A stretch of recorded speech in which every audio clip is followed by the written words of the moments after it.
Boa tarde a todos. Para embasar o nosso momento de hoje, nós estruturamos o esboço de um texto baseado nas orientações das obras do nosso irmão Allan Kardec, nas obras da nossa codificação, mas não extraído exatamente nessas palavras dela, uma vez que na obra da codificação em si não há nenhum capítulo que tenha especificamente da correlação ou mesmo da falta de relação direta entre esses dois grandes parâmetros. Então, baseado no que conhecemos, no que estudamos nas obras, esboçamos um texto, vamos ler e então trabalharemos juntos. Espiritismo e mediunismo. O mediunismo é divulgado constantemente através de todos os meios de comunicação humana, inclusive as mídias, com um sensacionalismo estardalhante que confunde o povo, que é sequioso por novas informações sobre tão palpitante assunto. E como sempre, o Espiritismo sai perdendo em virtude da falta de fundamentação e de conhecimento por parte dos próprios trabalhadores, às vezes, do que é exatamente o Espiritismo. Por falta do conhecimento do que é exatamente a mediunidade, do que são seus efeitos, seus produtos, etc. Estabelece-se, às vezes, um estardalhaço, onde tudo vale, até mesmo só negar a verdade. À primeira vista, a solução do problema pareceria fácil, mas não é. A confusão é geral, até mesmo entre espíritas, uma vez que, para muitos, a mediunidade ainda continua sendo entendida como sinônimo de espiritismo, pois estes ainda não sabem que todos são médiuns, que a mediunidade de cada um é inerente a cada um, mas que a mediunidade de cada um varia apenas no volume de expressão da potencialidade mediúnica que este ser alcançou. O Espiritismo é o movimento da doutrina dos espíritos nas comunidades espíritas ou fora delas, sendo esta doutrina, a dos espíritos, fundada sobre a crença na existência dos espíritos, em suas manifestações, em suas comunicações e, além do mais, a crença no produto social que tais manifestações e comunicações produzem através de uma intensa relação entre médiuns encarnados e desencarnados. O acreditar na existência dos espíritos e em suas manifestações não fará que alguém seja espírita, mas fará sim que seja espírita o estudo sério e profundo com a devida prática do conjunto de princípios que servem de base ao sistema científico e filosófico da doutrina dos espíritos, com suas devidas consequências religiosas. Doutrina esta recheada de ditados e orientações feitas pelos espíritos orientadores. No caso do Espiritismo, a começar em O Livro dos Espíritos e demais obras basilares codificadas pelo egrégio estudioso Allan Kardec, com a devida contextualização junto a todas as demais obras de cunho lógico e axiológico existentes no planeta. O espírita é alguém que, para se dizer espírita, deve se voltar ao estudo, à leitura, na mais ampla possibilidade possível de obras e de assuntos diferentes, para ir contextualizando e fundamentando cada vez mais o seu status de espírita, que o levam, junto com o seu caráter, a sua boa fé no que é válido, no que é realmente de valor, a poder se afirmar e se firmar como espírita a cada instante. Não se deve confundir, então, mediunismo com espiritismo, ou confundir mediunismo com doutrina espírita. A realidade é outra, pois basta como exemplo os inumeráveis centros das mais variadas religiões, inclusive afro-católicas, por exemplo, a Umbanda, o Candomblé e outros sistemas de crenças, que também acreditam na existência dos espíritos, que também são ditos espíritas por grande parte, inclusive de seus fundadores, frequentadores e trabalhadores, mas que não são espíritas, são espiritualistas.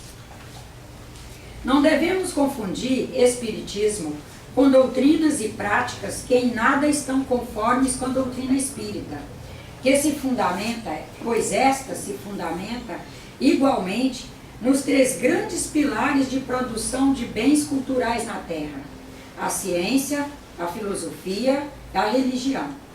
Devemos reivindicar, na teoria e na prática, a legitimidade do uso do nome Espiritismo somente para caracterizar o movimento da doutrina espírita nas mãos de toda a humanidade e não para ser usado abusivamente como sinônimo de todas e quaisquer práticas mediúnicas, inclusive às vezes muito fenomênicas, nem sempre bem conduzidas, ou para nomear ou acobertar simples mediunismos, às vezes francamente condenáveis pelos seus propósitos e pelas suas consequências nos seus desdobramentos na cultura. Ainda há uma cultura arraigada onde são denominados de espíritas práticas mediúnicas processadas e professadas fora da luz do conhecimento espírita.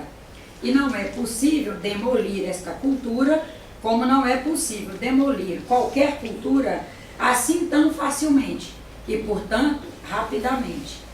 É algo que deveremos, com o caminhar da humanidade, ir diluindo até a perfeita demolição. Consideremos também que no hábito de alguns espíritas se intitularem espíritas kardecistas, até mesmo por força de uma necessidade cultural, para dizer que ele é realmente um espírita e não apenas um espiritualista, com isto a confusão continua a graçar, às vezes de forma avassalante, pois isso faz com que muitos venham a pensar que há espíritas kardecistas, espíritas umbandistas, espíritas rustanguistas, espíritas ramatistas, espíritas candomblesistas e tantas outras criações do mundo. Mas qual seria o motivo para tanta confusão? Acreditamos que ainda seja a falta de método no estudo espírita que faria com que muitos não confundissem espiritismo com espiritualismo. Mas havemos de convir que isto nós vamos construindo no passo a passo. Para que isto não venha a acontecer no futuro, é necessário que tenhamos todos muito cuidado com as palavras, portanto, que construamos conhecimentos fundamentados no estudo. O Kardec, na introdução ao estudo da doutrina espírita, cuidadosamente inicia o estudo com as palavras, entre aspas, para se designarem coisas novas, são necessários termos novos. O que vem depois dessas primeiras é de vital importância para o espírita, pois com as palavras corretamente usadas, afasta o perigo da confusão, que faz do mediunismo sinônimo de espiritismo e principalmente do espiritualismo sinônimo de espiritismo. Advertência que o próprio Allan Kardec foi fazendo com outras palavras em sua obra Eivada de Bom Senso. Os vocábulos espiritual, espiritualista, espiritualismo têm acepção bem definida. Dar-lhes outras acepções para aplicá-los à doutrina dos espíritos, fora multiplicar as causas de confusão já numerosas. Com efeito, o espiritualismo é o oposto do materialismo. Sua base, a base espiritualista, é a base do espiritismo. Mas quem quer que acredite haver em si alguma coisa mais do que a matéria, é espiritualista. Não segue daí, porém, que esta pessoa creia na existência dos espíritos, em suas comunicações e em suas produções no mundo visível. Em vez das palavras espiritual, espiritualismo, espiritualista, empregamos para indicar a crença a que vimos de nos referir, que é o espiritismo, empregamos os termos espírita, espiritismo, espiritista, cuja forma lembra a origem e o sentido radical e que, por isso mesmo, apresentam a vantagem de serem perfeitamente inteligíveis, deixando ao vocábulo espiritualismo a acepção que lhe é própria. Diremos, pois, que a doutrina espírita e o espiritismo têm por princípio as relações do mundo material com os seres do mundo, que é invisível a uns, parcialmente visível a outros e plenamente visível a outros. O espiritismo é fruto, como dissemos antes, da doutrina ditada pelos espíritos superiores, orientadores, codificada por nosso irmão, o estudioso Allan Kardec, em O Livro dos Espíritos e demais obras da codificação. O fenômeno espírita é mediunismo praticado, estudado, observado, compreendido, contextualizado, enfim, vivenciado à luz do estudo e contextualização desta doutrina, a doutrina dos espíritos, e surgiu somente a partir de 1857 e não deve ser confundido com outras ramificações que, com todo respeito, com todo carinho, nós acolhemos como segmentos de ideias úteis a tantos irmãos nossos, mas que não representam o espiritismo. Primeiro vamos trabalhar no sentido de revisar os fundamentos da doutrina espírita, para a gente ir alcançando a questão do espiritismo. Então, a doutrina espírita se fundamenta nos três grandes pilares de formação de cultura da humanidade: a ciência, a filosofia, a religião. Sendo que para nós, religião necessariamente não tem que ser uma denominação religiosa. Posso ter na minha família, como algum dos senhores pode ter na família dos senhores, alguém que é extremamente religioso, no sentido do religare a si, a Deus, ao cosmos, aos princípios éticos, aos valores universais, e ele não adota uma denominação religiosa. Ele não participa de nenhuma denominação, mas ele segue a sua trilha como o melhor dos religiosos, no sentido de adoção de denominação. Portanto, ele faz todos os dias o seu religare. Nessa humanidade, com 10 bilhões de habitantes, que por si é a verdadeira expressão da pluralidade e da diversidade, nós temos que entender isso para valorizar mais irmãos nossos. E, inclusive, compreender o universo deles.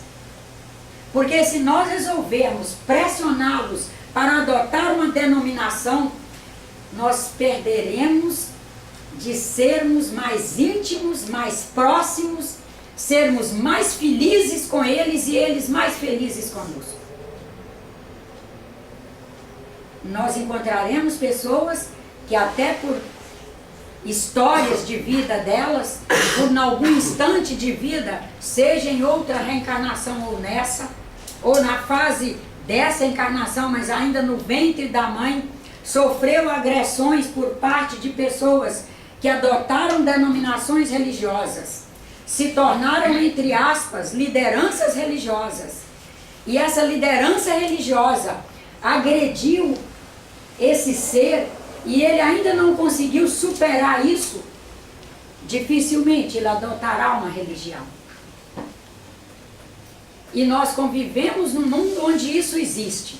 Nós convivemos num mundo onde, por conta de religião, ainda se mata. Por conta de religião, joga bomba dentro de templo com os religiosos orando. Por conta de religião, pregamos desarmonia entre irmãos. Por conta de religião, dizemos que irmãos nossos que trilham por caminhos em escolhas que não dependem exatamente dele como indivíduo na cultura, mas é algo muito maior ligado ao ser e às possibilidades de experiência na Terra. Só por eles trilharem por esse caminho, existem irmãos nossos que assumem a condição de liderança religiosa, mas que diz que eles devem ir para a fogueira, que eles devem ir para isso e para aquilo. E, portanto, espíritos mais sensíveis que reencarnarem numa cultura dessa e não conseguirem fazer o melhor entendimento dessas fraquezas morais ligadas ao ser humano, ele vai ter dificuldade de adotar a religião. Mas isso não vai impedi-lo de fazer o religarem.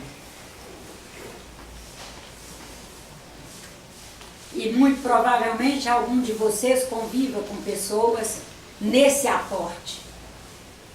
São médiuns maravilhosos, são pessoas maravilhosas, são éticas, são trabalhadoras, são do bem. Elas não conseguem ficar em nenhuma religião. Inclusive respeitam a nossa. Jamais abrem a boca para nos condenar por ter uma religião. Jamais abrem a boca para nos culpar por gastarmos com a nossa religião, por gastarmos com obra social. E um detalhe, tudo que a gente os pede para a obra social, eles estão prontos para ajudar. E para trabalhar, inclusive. Só não adotam. E o espírita, que é o espiritista, vamos dizer bem mais claro, o espiritista, que é o que está buscando trilhar a sua caminhada aqui, à luz do espiritismo, ele compreende a diversidade, procura entender, respeitar, amar e saber o seguinte: desde que nós juntos estejamos nos empenhando na ordem do bem, está tudo bem, porque ele é livre para fazer a escolha, e eu devo respeitar a liberdade, que é um dos princípios que vai vir aqui agora. O espiritismo, ele é o movimento da doutrina dos espíritos em nossas mãos.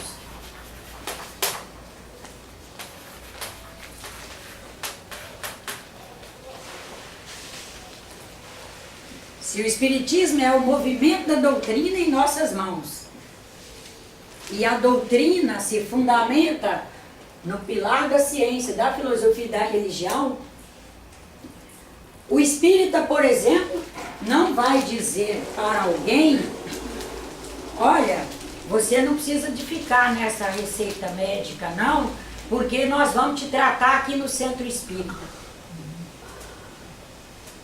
Ele vai olhar aqui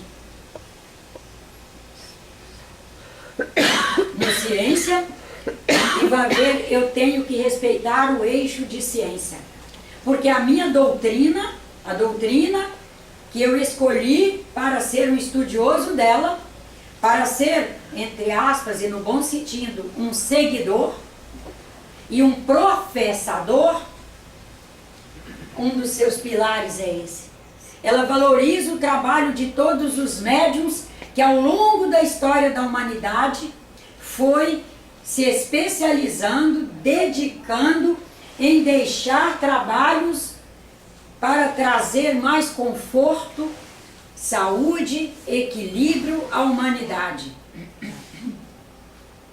É claro que ele vai sempre ter um olhar de qual é a ética daquele profissional. Se ela chegou a mim como um profissional espírita, me apresenta algo que está muito confuso, que está contraditório, eu não vou afastá-la do eixo da ciência, mas eu vou pedir a ela, como espiritista, para ir a outros profissionais e verificar se outros profissionais validam aquele conceito ou aquela orientação, para ela buscar mais recursos e mais orientações e combiná-las para ver se chega a um bom senso, através de um consenso melhor. Mas afastar da ciência, não. Nós não poderemos no centro espírita, se formos espíritas, atender alguém, fazer um corte no braço dele, ele está ali com um caroço, um tumor, e como médium espírita, fazer um corte sem ter uma sala, um ambulatório para fazer o procedimento. E um médico. Não o médium. O médium vai operar por outras vias, mas você vai cortar em alguém, você vai ter que ter no centro espírita uma sala esterilizada, com equipamentos esterilizados, uma equipe médica, de preferência um farmacêutico junto, fazendo parte da equipe, uma equipe multidisciplinar, e vai fazer dentro da casa espírita, que escolheu fazer um atendimento hospitalar e, portanto, fez lá um mini hospital, registrou, está no Conselho Regional de Medicina, amparado pela lei. E aí nós vamos, à luz da ciência, com a filosofia espírita, no religar espírita, atender aquele irmão, também na ordem médica, mas é também. E vai ter que ter todo esse aparato legalizado, ou então não fazemos. Nós não somos mais do século XVI, XVII, ou mesmo do século XX na minha região, em que, por não haver nenhum aparato médico, cortava o pé de uma pessoa para tirar um caco de garrafa, era pior o caco de garrafa, era pior manter ali aquela pedaço de madeira que entrou, fazia um rasinho de um lado, do outro, puxava e enchia de ungüentos e de preparados medicinais, até que aquela criatura conseguisse chegar lá 10 horas depois num lugar e ele não sofrer ali um dano maior. Mas isso é passado na nossa história. Se o Espiritismo é o fruto da doutrina dos Espíritos, é ciência, é filosofia e é religião, significa que o Espiritismo é construtivista. E se ele é construtivista, ele é evolucionista.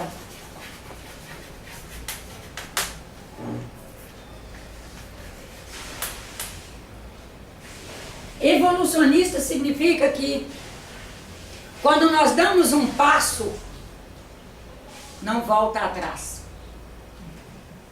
Poderemos recorrer a procedimentos anteriores em caso de necessidade extrema, mas valorizaremos o alcançado. E dar umas paradinhas para todo mundo pensar. Quem quer voltar para atrás da penicilina? Foi em 52 que se alcançou a penicilina. Nós não queremos voltar atrás. Nós sabemos que foi um passo determinante na caminhada da humanidade para melhor. Ficamos na penicilina? Também não. Queremos voltar atrás dos corticoides? Não, nós não queremos nem ficar neles. Já sabemos que eles são classe de produtos que, em alguns casos, infelizmente, temos que usar. Infelizmente. Mas que, na medida do possível, é não.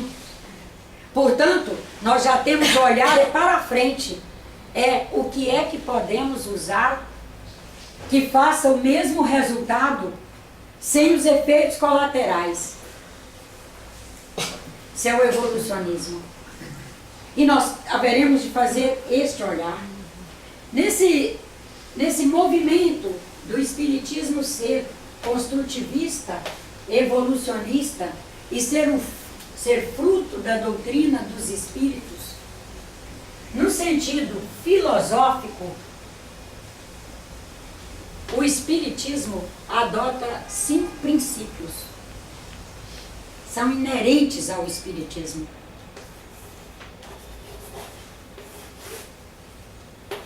Nós, filosoficamente, admitimos um único Deus. É único mesmo. Para nós não há espírito obsessor que não evolui. Não há nem o obsessor. Havia o obsessor até bem pouco tempo. Havia na nossa cabeça. Estou dizendo que eles existiam, não. Eles já não existiam. Na nossa cabeça eles existiram porque nós imaginávamos que o mundo estava nas mãos de espíritos bons e ruins. Que o bom nos iluminava para o bem. E o ruim tinha o poder de nos iluminar para o mal. E não só iluminava, tinha o poder de agarrar em nós e nos manipular. E assim cresceu a teoria do obsessor, com todo o respeito. É um momento da humanidade. Quando a gente enxerga Deus com um olhar quântico, que aí a gente traz Deus efetivamente para a sua obra, e Deus passa a ser efetivamente imanente na sua obra, e Ele ocupa todos os espaços, e que todas as partículas criadas por Ele têm uma identidade e segue o seu caminho, e nessa identidade, seguindo o seu caminho, Ele nos permite que todas as partículas criadas não sejam soltas e perdidas no cosmos, porque todas elas emitem padrões de energia com os quais elas interagem com todo o resto do cosmos. Elas estão interagindo. São capazes de se somar. São capazes de se comunicar. Como ele disse aqui, da comunicação de todos com todos. São capazes de informar. Mas, nessa interação, nessa capacidade de informar e de comunicar, há algo que nos faz, graças a Deus, decidir se queremos fazer o que ela nos convida a fazer ou não, que é o outro princípio do livre-arbítrio. Primeiro, essa ordem que a gente vai colocar, não é ordem que tem que ser primeira, segunda, terceira, não. Um conjunto de princípios e eles simultaneamente coexistem e não tem ordem, primeiro, segundo, terceiro, e quarto e quinto, não. Nós todos, esse Deus que nos criou, nos cria livres para fazer, na força interativa em que vivemos, as nossas escolhas. Essa mulher pode orar todos os dias para eu me dar muito mal, Mas para eu me dar muito mal, eu vou ter que fazer escolhas de vida que me levem a me dar muito mal. Não vai ser a prece dela, não. Não será a dela. Vamos pegar um outro para desencarnar. Para desencarnar não pode ser o estranho, não. Aninha poderá desencarnar. Pega os de casa. Aninha poderá desencarnar amanhã com muita raiva de mim. Com muito desencanto, muita decepção, muito tudo. Quem estiver no velório, a Célia dizer, a Nádia está arrasada. Essa mulher desencarnou com todo o ódio do mundo. Mas para a Aninha conseguir, como espírito desencarnado, fazer algo comigo, ou me fazer coisas ruins para eu me dar mal, eu vou ter que querer fazer. Ela não vai tirar de mim a minha liberdade de escolha entre fazer o bem ou não fazer o bem. Trabalhar ou não trabalhar. Porque não está na nossa posse. Não está em nós o poder de mexer nesses princípios. Assim como vem o outro princípio aqui do Espiritismo. A reencarnação. Felizmente a gente tem que ir falando ligeirinho, porque o tempo é curto. Não está no nosso direito querer reencarnar ou não querer reencarnar. Nós poderemos resistir. Estamos lá desencarnados e resistimos. Não, está tão bom aqui no polissistema espiritual. Primeiro, não tenho que gastar tempo comigo. Na Terra a gente gasta muito. É tempo vestindo, é tempo desvestindo, escovando os dentes, sujando os dentes. Buscando na feira o que suja os dentes. No supermercado o que suja os dentes. Suja os dentes, escova os dentes. E toma banho, e suja o corpo, e banho de novo. E calça sapato e descalça. E tira meia, e põe meia e tira meia. Vamos convir que é um gasto de tempo que desencarnado a gente ocupa em crescimento espiritual, em atender nossos irmãos necessitados. Deve ser uma delícia poder atuar como espírito livre, sem essas linhas todas de trabalho e ocupações. E daí a gente vai resistindo até quando nós mesmos, na força da nossa liberdade, não só de escolher, como de nos enxergar, diz eu tenho que reencarnar. Porque a Terra é uma escola maravilhosa para me ensinar a conviver com a diversidade, com a pluralidade, aceitar o diferente, aprender a calar, aprender a trabalhar mesmo pesado, lavar, passar, cozinhar, carregar peso, plantar muda em reserva, e suar no sol e queimar. Uma escola maravilhosa. Uma escola onde eu tenho a possibilidade de enxergar muito o produto de minhas ações ali, cara a cara, e eu tenho que administrar aquele produto, gostando ou não, feliz ou não, bem ou mal, eu vou ter que administrar. E é um aprendizado maravilhoso. E a gente se convence de que nesse parâmetro, mais esse, aí da Terra, vai ser muito bom. Eu vou aprender muito. Eu vou me transformar, eu vou fazer transcendência em alguns sentidos que estão começando a atrapalhar o meu bom desempenho em outros que eu já alcancei mais. E aí é que nós fazemos projetos reencarnatórios para aprender um novo. Na nossa cabeça, de muitos aí, especialmente quando os que confundem mediunismo com espiritismo, a afirmação é de que a gente vem aqui para amargar passado. Mas olha, o espiritismo não é construtivista e evolucionista. Estou partindo de agora para diante. Porque os que estiveram comigo para continuarem comigo, quase com certeza, só os que estiveram e que nós conseguimos nos movimentar à luz do amor, do bem, da verdade, da justiça, porque o que prevalece, o que continua, é a iluminação espiritual, é o bom. As nuvens negras, as relações frágeis, frívolas, ao desencarnar nós fazemos revisões.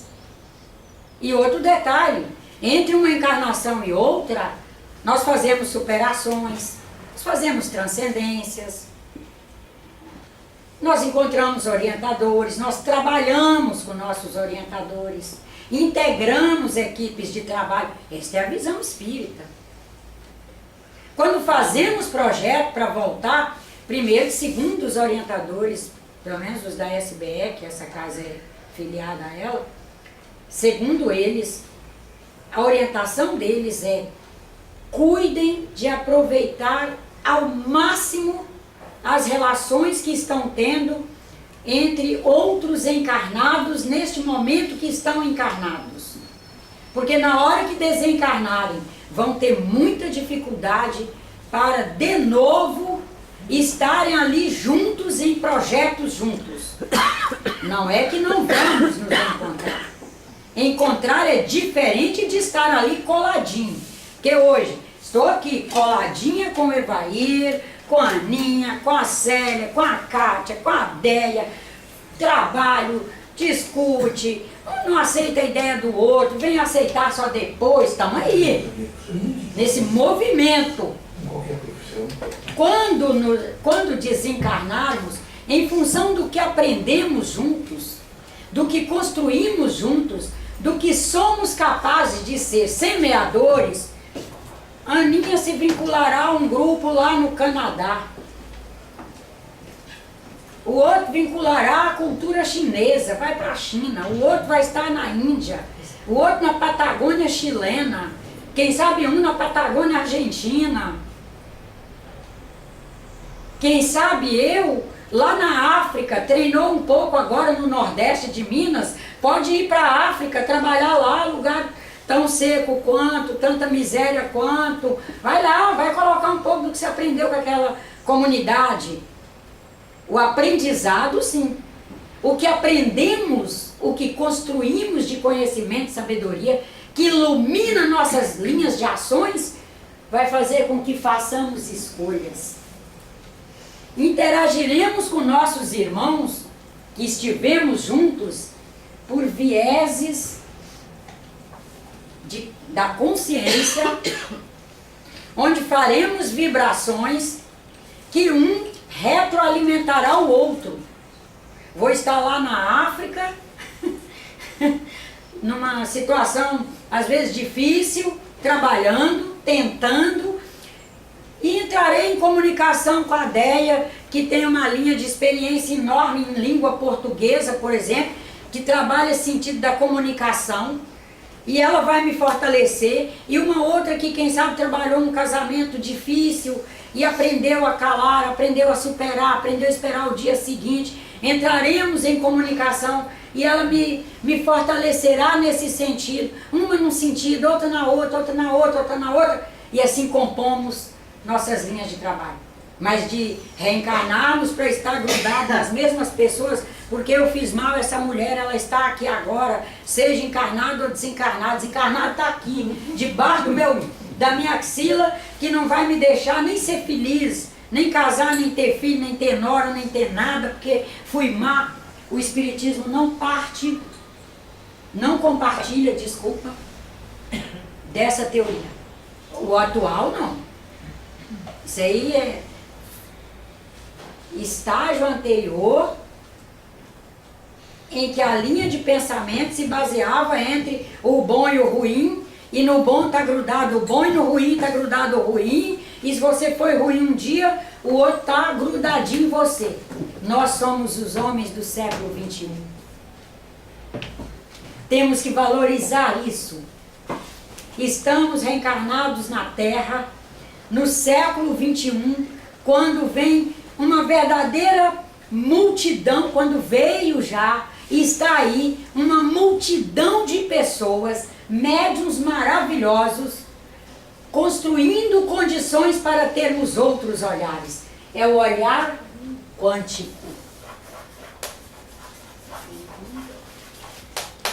É aqui, vamos quebrar aqui para a gente ver o que é quântico, que às vezes parece difícil, mas não é. É o quanto cada um é capaz de oferecer, mas o quanto cada um é capaz de se sustentar, o quanto cada um é capaz de trazer suas ideias, o quanto cada um é capaz de contribuir, o quanto cada um é capaz de vincular na força da sua liberdade de ser. E ninguém tira de nós. Nesse processo, tivemos um grande mestre, que para o Espiritismo consideramos, com todo respeito a todos os demais mestres que passaram e que aí estão, consideramos Jesus Cristo o maior de todos os mestres. Não deixamos, porém, de valorizar e de estudar o que todos os demais nos trouxeram. Mas temos em Cristo o nosso maior mestre. Primeiro, pela sua linguagem extremamente direta e despojada. A sua capacidade de não ter que fundar nenhuma religião. Não falou em nome de religião nenhuma. Falou em nome do bem. E só disse para nós: ame o próximo, faça por ele o máximo que gostaria que fizessem por você. Seja caridoso, que é cuidar. Saiba separar o joio do trigo. Siga o seu caminho e deixe que o outro siga o dele. E assim ele foi. Todo o trabalho dele é em cima da liberdade, com responsabilidade.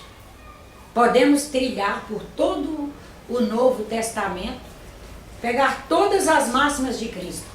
É o amor, a caridade, a liberdade com responsabilidade, fazer. Faça tudo. E ainda nos deixar a grande mensagem, e não é uma mensaginha assim, falou dócil, não. Ele falou com muita energia e até muito bravo. Ó homens de pouca fé, por que não fazeis vós? Tudo está dentro de vós. Então, em função dessa maneira dele, dessa condição muito especial dele ser, viver e fazer sua missão, temos nele o maior de todos os mestres. E o nosso quinto princípio, que é o da comunicação entre os espíritos.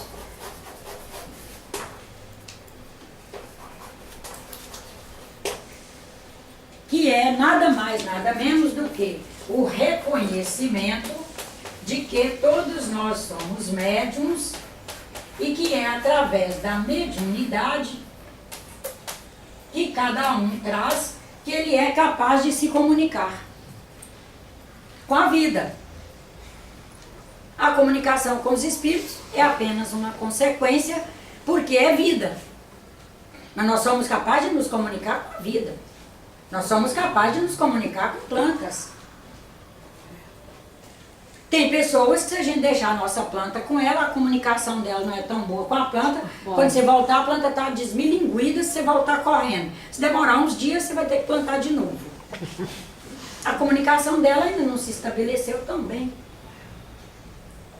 O seu cão é capaz de começar a latir, a ficar bravo e nervoso quando vai chegar alguém que já está se dirigindo para sua casa e que ele sabe que essa pessoa não é tão leal assim. Não é tão positivo assim, que você está enganadona e ele está ali te avisando. Num processo de comunicação. Você se comunica com ele com você, ele comunica com a pessoa, lê o padrão dela e já te avisa. O gato é a mesma coisa.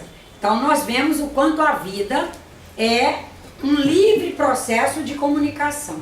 Nesses princípios, o espírita ainda reconhece questões ligadas, por exemplo, aos paradigmas do espírito. Todos vivemos no movimento de dois grandes paradigmas aqui na Terra: a força da nossa inteligência e a das contingências. Então não dá para uma pessoa, em nome do espiritismo, dizer para mim, por exemplo, que estava pré-determinado que eu ia estatelar com aquele carro num poste que eu bati, porque aquilo já estava escrito lá quando eu cheguei aqui, que era pré-determinado. O espiritismo não é determinista. Qualquer pessoa que falar alguma coisa no sentido de determinismo em nome do espiritismo, ele não estudou adequadamente o espiritismo. Nós estamos aqui nas possibilidades, vivendo à luz da nossa inteligência e da aplicação dela, exposto a possibilidades contingenciais. Posso até ser ótima motorista, estar muito cuidadosa, e num relance de um segundo que voa o pensamento para preocupar com algo que está lá, ao invés de eu estar aqui, um segundo que eu perco a presentificação, que é algo essencial na direção da vida aqui na Terra, a presentificação, por um instante de falta de presentificação, estatela-se num poste, rasga o pneu no meio-fio. Contingência. E se formos olhar, teve algo que oportunizou essa contingência. Ela é possível na Terra, faz parte das situações contingenciais possíveis e, portanto, qualquer um de nós está sujeito, por algum momento, em alguma via, isso acontecer. Né?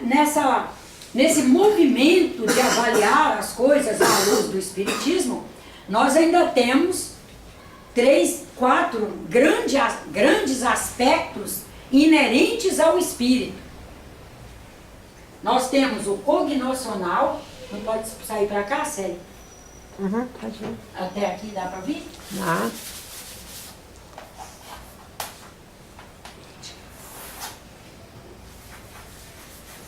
Aspectos. Trazemos um cognoscional. É a capacidade que temos de construir conhecimentos novos. Aprender o novo. Todos trazem. Dentro do seu possível. Às vezes até negamos aprender algumas coisas em algum momento da nossa vida, assumimos o prejuízo depois, arcamos com o prejuízo. Está aqui, a nossa liberdade de ser. Dentro do que nos era possível, aquela foi a escolha que a gente soube fazer na liberdade de ser. E estamos aí para revisar e fazer o novo depois. E temos a eternidade para isso. Todos trazemos um afetivo. É como afetamos o mundo, as pessoas e as coisas. É o afetivo. Todos trazemos um psicomotor.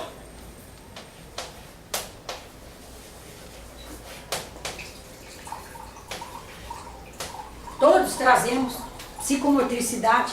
Sou capaz de construir um psicológico. O meu psicológico em torno de plantar é algo que mexe com a minha motricidade. O psicológico que essa senhora tem em torno de cuidar de gatos mexe com a motricidade dela e ela é capaz de trabalhar 20 horas seguidas se for necessário. Através do afetivo,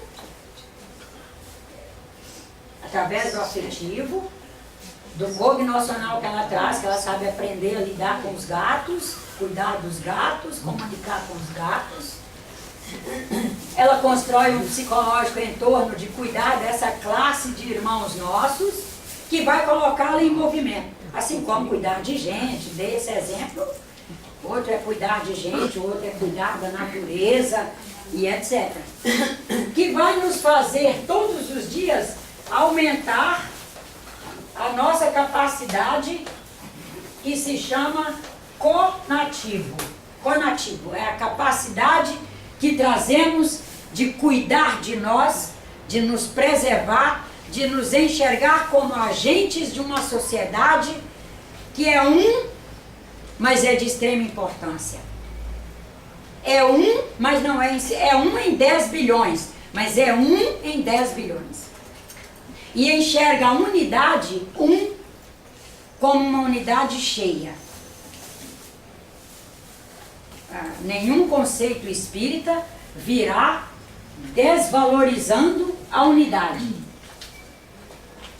Até mesmo porque para nós, quando falamos de unidade cheia, nós estamos dizendo que uma unidade se comunica com zilhões de outras unidades e movimenta o que essa unidade tem em si de prevalência. Por exemplo, é prevalente nessa senhora cuidar de gatos. Ela não cuida de gatos sozinha. Ela cuida sensibilizando e movimentando outros bilhões a cuidar.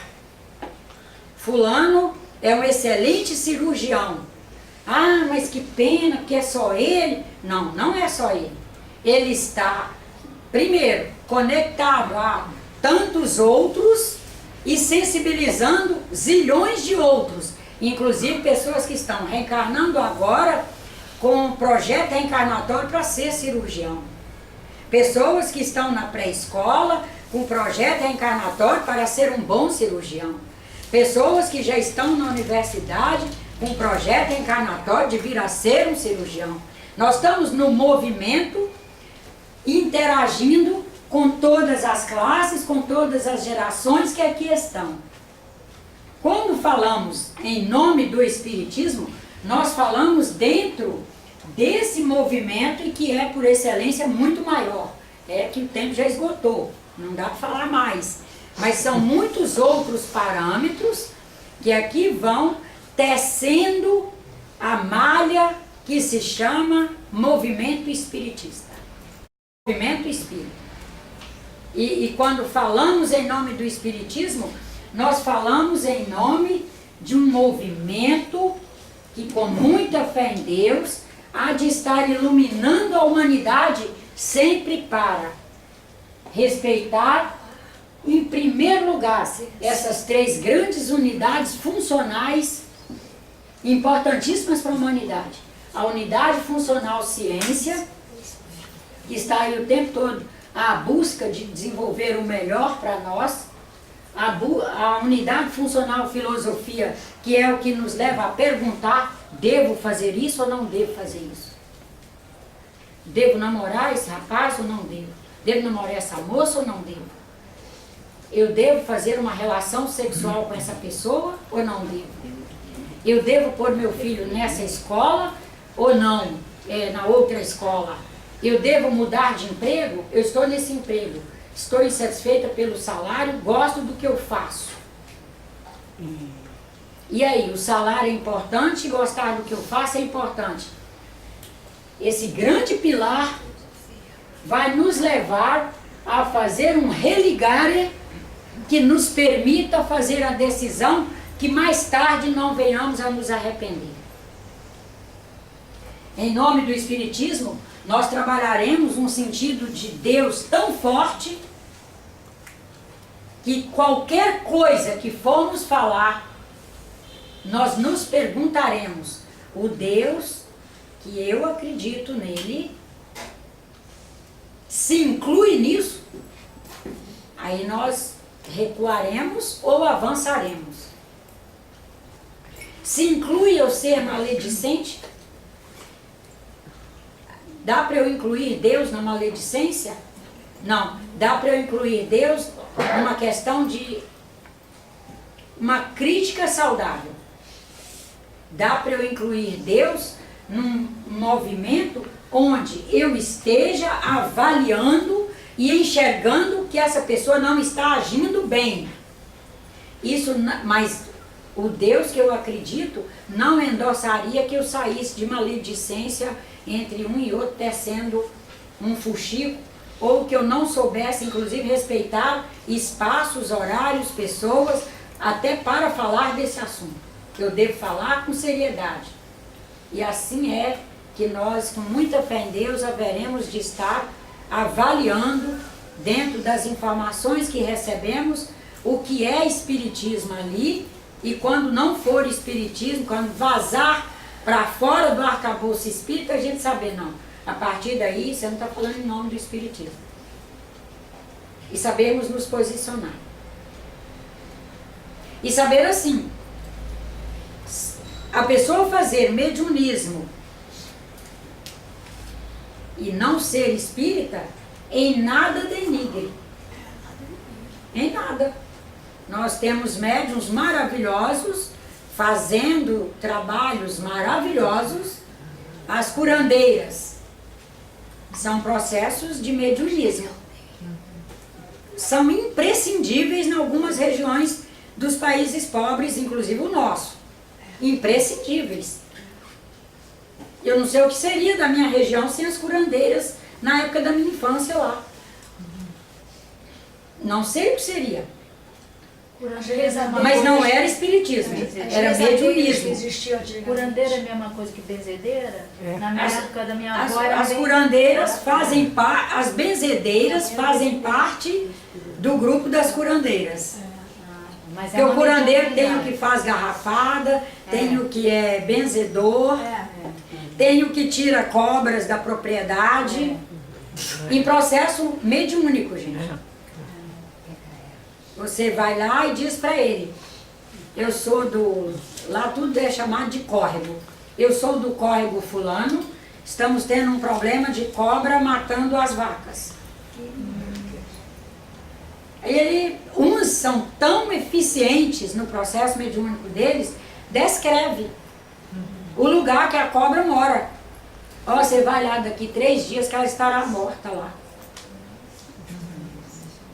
Mas você vai lá, porque o espinho é venenoso, você tem que recolher, enterrar, e ele ainda te orienta.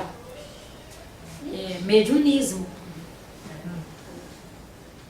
Tirar vento. Vento. Começa a formar uma ventania, e você tem uma plantação de cana, por exemplo, que está altíssima, e que você sabe o desastre que vai ser aquilo. Você está como um arrozal na hora de colher. Não sei se alguém aqui já foi agricultor. O arroz, quando fica maduro, o trigo, você tem a hora certa de colher porque ele cai facilmente. Começa a ventania, você vai lá. Se você tem um no lugar que faz esse trabalho, chega lá e diz para ele, preciso que o senhor afaste o vento de tal lugar, porque eu estou com arrozal, vai ser meu desastre se aquilo for embora por uma ventania. E venta nos entornos e não venta ali naquele eixo. Mediunismo. Como curar mesmo, né? Que é as curandeiras. Como ela citou as curandeiras, eu citei outras classes de processos. Dona Nádia, eu posso fazer a pergunta? À vontade, hein? A senhora falou sobre a filosofia, não é isso? Uhum. Então, a filosofia dirige o ser humano para um comportamento adequado e próximo a Deus, está correto? O comportamento filosófico... Não, na verdade o que dirige o ser humano a um comportamento adequado e se aproximar mais de Deus é o fundamento do seu processo mediúnico.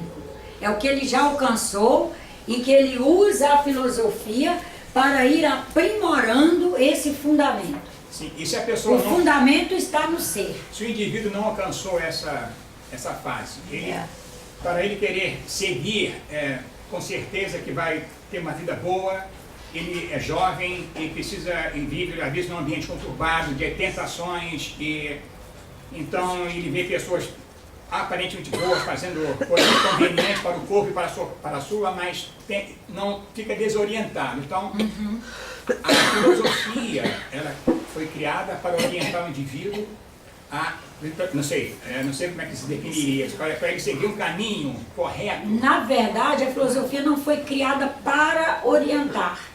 A filosofia é a capacidade que todos têm do âmago do seu ser, ele lançar suas perguntas promocionais. Isso compõe a filosofia. Esse conjunto de seres perguntando, indagando, garimpando, perscrutando, compõe o movimento filosófico. E os professores da antiguidade, por exemplo, como Platão, Sócrates, eles eram professores e tinham alunos, eram salas. Então as salas foram feitas para ensinar, como aqui agora, só para nos ensinando a seguir um padrão, não é isso? Conhecer, enfim, uma série de coisas ao mesmo tempo.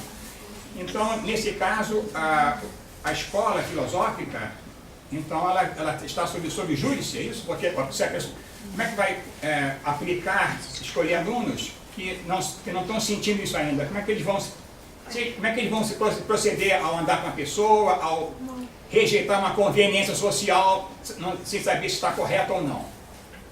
Quando nós vamos vivendo, nós nunca saberemos a princípio se algo está bom ou ruim. De acordo com o fundamento que trazemos é o espírito na sua prática de vida, ele vai observando o seu entorno e se observando o mundo, a vida, e ele vai estabelecendo dentro do possível dele suas perguntas, suas buscas e a sua alocação no espaço. Nós, educadores, porque todos somos educadores, todos somos educandos e educadores. Nós, educandos e educadores, temos que ir nos munindo de uma enorme vontade de acertar, numa prática de responsabilidade social, para irmos ajudando esses irmãos nossos que chegam depois de nós a se cultivarem para o bem. E é isso que chama processo de educação, o cultivo para o bem. Ninguém chega com uma tabuleta pronta de modos de viver, porque se chegasse, isso aqui não existiria. O livre-arbítrio não existiria. Sim. Porque já chegou com a tabuleta escrita, é só seguir. O que Jesus Cristo prega no Evangelho, então, dona Nádia, ele conta as parábolas. Então, para ensinar os seus discípulos e o povo a seguir um comportamento, uma doutrina correta, quando não havia naquela época, né? O que é e o que não é. Então, aquilo ali há uma dúvida, então, né? Não fica dúvida. Não fica dúvida. Todos os orientadores chegam com sementes que eles semeiam e cada um recolhe a semente, combina com o seu arcabouço, é o que cada um traz, o seu arcabouço cultural, dentro do corpo nacional, do apetite, do psicomotor e do conativo. Então, houve uma filosofia, dona Nádia? Então, houve uma orientação. Sempre houve. A humanidade nunca esteve sem filosofia. Ela nunca esteve. Ela nunca esteve. A filosofia vai caminhando com a humanidade. Vamos dizer da ciência. A ciência sempre esteve com a humanidade. Não existia um ser humano que chamava químico, não existia um outro que chamava farmacêutico. Mas sempre existiam os homens de ciência nas comunidades. A ciência é possível. Daí surge a alquimia, da alquimia vem a química, começa a pessoas se indagarem sobre a maneira de agrupar as coisas, começa a agrupar, daí vem a matemática, o primeiro momento para nascer a aritmética, que não era matemática ainda, era aritmética, sempre houve. Quando a gente chega à condição de humano na Terra, nós já estamos muito bem fundamentados. Imagina, um cachorro já é super bem fundamentado. Imagina um humano, que já é... Não temos noção de quantos anos, evolutivamente falando, levou do cão ao homem. Sair desse quadrúpede cão para essa condição bípede humanoide. Aí o senhor vê a fundamentação que as pessoas trazem e que a gente menospreza. Obrigado.